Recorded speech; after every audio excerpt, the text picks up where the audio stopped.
Why is it always the people that know you best who believe in you the least? In Matthew 13:57, they took offense at Jesus, who said, "A prophet is not without honor except in his own town and in his own home." That's overfamiliarity. It's like trying to tell your big brother you're the boss, but he just remembers you peeing in the bed. They often see you through the lens of who you used to be, not who God has called you to be. But who do we draw our honor from? It isn't their place to give us purpose. This comes from the Spirit.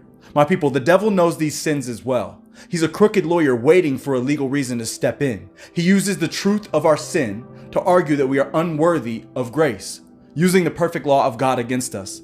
In Revelation 12:10, it says, he accuses us day and night before our God. That's legalistic. It's like a debt collector still trying to collect on a debt that Jesus paid.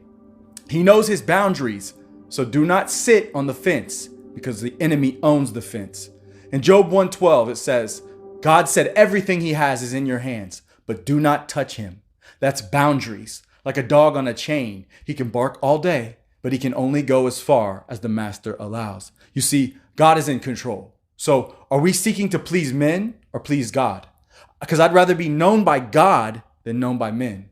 In Luke 10:20, it says, do not rejoice that the spirits submit to you, but rejoice that your names are written in heaven. That's Registry. It's like being on the VIP guest list for the only party that really matters. Let us connect the position to the process. The guest list is not guesswork. You still face the trouble of this world. So if you don't see fruit yet, remember this. In 1 Corinthians 15:36, it says, you fool, what you sow does not come to life unless it dies. That's transformation, like a seed that has to die in the dirt before it can reach the sun. The old you must die before the Spirit wells up in you. And baptism is a physical example of this spiritual reality. In John 3:5, Jesus answered, truly, truly, I tell you, no one can enter the kingdom of God unless he is born of water and of the Spirit. That's rebirth, like a newborn baby. In John 1:13, we are children born not of blood, nor to the desire or the will of man, but born of God. That's adoption, like a king picking a child off the street and making them prince of the kingdom. If God has called you, and his love is immeasurable, think of what he can do through you. John 3:34, for the one whom God has sent speaks the words of God, for God gives him the Spirit without limit. That's abundance. We must stop trying to contain what was meant to consume.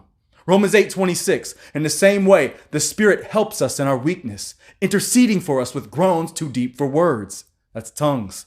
If God is trying to honor you, do not cast the pearls of the Spirit unto the swine of the street, but rather let his light shine through you so that it glorifies him, and let that be your honor.